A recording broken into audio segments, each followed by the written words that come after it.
Staff Sergeant Jason Kwast from 3rd Special Forces Group. I'm the lead Combatives Instructor along with my counterpart, Staff Sergeant Joshua McLean. We run the Socp program, Special Operations Combatives program over there at 3rd Group.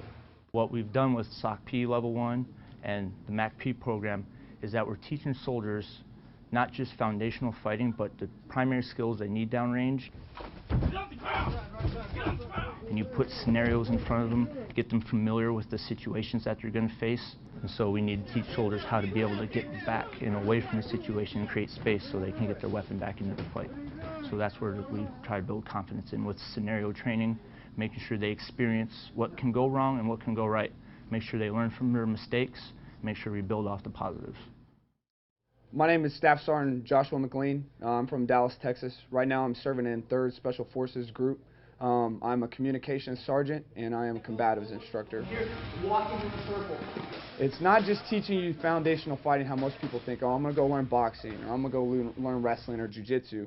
What it's doing is putting you in scenarios where you're going to have to work from your weapon system to your secondary weapon system, maybe to your knife. Well, what do you do when that gets taken out of your hands? Maybe you're going into a room, someone grabs your barrel, all right? These are questions that shouldn't be asked in combat. I think that's what makes Socp so awesome is that you get guys in here, all right? You start training them. It's task-specific, it's scenario-based. You're putting them in these ambiguous situations, and we just get them really working through that escalation of force continuum to where we feel like these guys are making really smart decisions and in a fast manner. You know, it plays a huge part in what we're doing in combat. Get control. Make it compliant. A lot of the things that's happening over there is you're going to have to detain someone, they're going to get questioned. But there's a specific technique and a way that we're going about it in Socp that not only protects you, protects the person that you're detaining, but it just protects your whole ODA or organization as a whole. And I think that's why we have to have combatives. We have to continue training the soldiers the way we are right now. Hi, my name is Greg Jackson. I'm a mixed martial arts instructor from Albuquerque, New Mexico. I am most well known around the world as one of the premier mixed martial arts coaches. Today I want to talk to you about the Socp program. It's a program that Greg Thompson founded and I've been brought in to consult with. While consulting with this program, I've been very, very impressed on what I term just realism. This is a program that is going to get you fighting around furniture. If you're moving into a place, he's actually put matrices together on how to deal with furniture when you're coming into a room. This is amazing. That in itself would be spectacular. However, dealing with walls, dealing with furniture, dealing with prisoner handcuffing and detaining people, dealing with things that you don't necessarily think of when you think of special forces. Another impressive aspect of the Socp program is the ability to move as a team. You're getting this team together and making sure that everybody understands their role, no one's getting caught up, no one's getting gummed up, as you say, and I think that can be very, very dangerous. If you're entering a room and all of a sudden, you know, things start going down, Greg has devised scenarios and different aspects within the training to actually teach you to flow through these rooms, to make sure that you're not getting gummed up, to stay on task, but deal with the clear and present danger that's in front of you. And when you put these things in the teaching methodology, the way that Greg Thompson has, you're going to get really, really positive results. So if you really need something that addresses the needs of today's modern soldier and what they have to deal with, you're going to need the Socp program. It's an amazing program, and as a civilian coming from the outside, I have to say I'm continually impressed by Greg's ability to innovate, to deal with the problems that are brought to him by various Special Forces units. The Socp program will give you everything that you need to help today's modern soldier achieve his objectives and stay alive. I'm Master Sergeant Carl Haskins. I have been in the Special Operations community for over 20 years. During that time, I served in 3rd Special Forces Group for 14 years. While serving in 3rd Special Forces Group, I was assigned to the Special Warfare Training Center, or otherwise known as SWCC, where I was the lead Special Operations Combatives Program instructor. Socp fulfills the needs of today's modern-day Special Operations units. It really crosses over on many different realms. It allows operators or soldiers in their respective units to do unique mission sets like the RSE or Jetbird, which is more singleton, small unit operations, but it can also cross over into large-scale operations into the CQB environment or close quarter battle environment. where soldiers are utilizing full body armor and kit. The Special Operations Combatives program's core concepts include fighting in kit with weaponry. The unique aspect behind this is we teach soldiers how to safely employ their weapons while utilizing body armor and kit. Not just their primary weapon system, but also their secondary, tertiary weapon systems as well. Another unique concept that we teach in the Special Operations Combatives program is weapons retention and weapons transitions. Whether you're in full body armor and kit or whether you're acting as a single soldier working in an embassy somewhere. The escalation of force continuum is designed to educate soldiers on how to dial it up or dial it down in a tactical scenario based upon the theater rules of engagement. The next core concept that we'll discuss for Socp is technique linkage. We teach easy to remember, simple techniques that can be utilized in multiple different mission sets for all Special Operations soldiers. Another advantage is that if you have a Special Operations Combatives program standardization across all of SOF, you will have a set of core concepts that are utilized to meet everybody's needs. For example, you're going to teach critical skills or crucial skills to each one of those soldiers, and you're going to do it consistently. You're not going to do it where you're making things up as you go along, like you'll find in a lot of other combatives programs.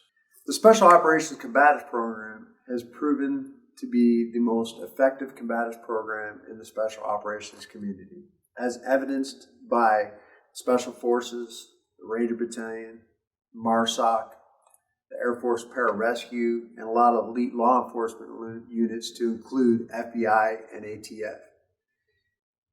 The Special Operations program became a program of record inside of SWCC in March of 2010. My name is Staff Sergeant Jeremy Thomas. I'm a Marine Corps Martial Arts Black Belt instructor. I'm also an instructor for the Special Operations Combatives program. I'd like to spend a few minutes to talk about the Special Operations Combatives program and some of the benefits that our service members are going to have by implementing it into their training. Some of the benefits of Socp are it's going to take your foundational system. In the Marine Corps, obviously, we have our Marine Corps Martial Arts program. What Socp is going to do is Socp is going to link that to task-specific training. For instance, an assaulter. It's going to take the McMat Foundation and it's going to make a person who's doing an assault, it's going to put him in the combative situation, in the combative mindset to deal with those issues that are probably going to arise dealing specifically with an assaulter. Some of the other benefits that you're going to get by participating in the Special Operations Combatives program, you're going to get task-specific training. What you do is you're getting fighting in kit. It's very real-world operational based. It's an ever-evolving. So if 10 years we're fighting a different enemy and enemies using different tactics, the Socp techniques are going to evolve with that. It definitely links and bridges the gap between your basic hand-to-hand system and tactics. And that's one thing that a lot of people don't really understand, is that having a martial arts system is great, and I think it's necessary, but having a martial arts system that works for your specific task is where Socp is taking it to the next level. My name is Gunnery Sergeant Roman. I'm a combative instructor in the Marine Corps, and one of the advantages of the Special Operations Combatives program, Socp, is that it brings the entry-level user in foundational combatives to the next level. The current foundational programs are extremely beneficial for that basic entry-level soldier, Marine, sailor, but it doesn't take them to the next level. The Special Operations Combative program adds more effective tools that in real combative situations are more beneficial and are easier to learn, easier to sustain, and easier to teach, and are also extremely functionable. Special Operations Combatives program adds also techniques as far as how to deal with detainees, how to appropriately handcuff, so that a combative situation doesn't evolve from the inability of a soldier to appropriately execute him or a Marine. It gives more tools for that individual Marine, for that operator to be more effective. A lot of things that the combatives program also teaches is the ability to go from a non-lethal to lethal situation, or from a lethal to a non-lethal situation effectively and quickly, ensuring that that individual that's being apprehended, we just don't go in there and shoot. So it adds a lot of more skill sets to the individual operator. Staff Sergeant Jeffrey Yerk. I am the former NCOIC of the 82nd Airborne Division Combatives and Advanced Tactics Program. Talk a little bit about Army Combatives and the Special Operations Combatives Program and that symbiotic relationship that the two have. With Army Combatives, you're looking at a very basic and introductory level with the Level 1 course and how we gear all of the things, all of the training and teaching that we do towards all soldiers. We have a very specific intent in the beginning, that is to reach every soldier on every level, regardless of MOS, regardless of what they do in the Army. And then as we continue to build into the Level 2 program, the Level 3 and 4 program, all through Army Combatives, we're continuing to get more advanced. But again, we are developing these SMEs at each level so that they can return to their unit and become trainers of the rest of those soldiers. Now, as we continue to add more advanced tactical training, that's where our relationship with the Special Operations Combatives Program comes into play. Over the years, pieces of the Special Operations Combatives Program have been brought more and more into Army Combatives, all the way down to the Level 1 program, the Level 2 course. You see this more prevalent today than ever before in the past. We see a lot of these pieces being taught, especially in the Tactical Combatives Program, into Level 2. We see the advanced flex cuffing. We see the cleared here rush. We see creating space in a closed environment. What Operations Combatives Program does is develop those specific tasks, continue to develop those specific advanced tactical applications in many different environments.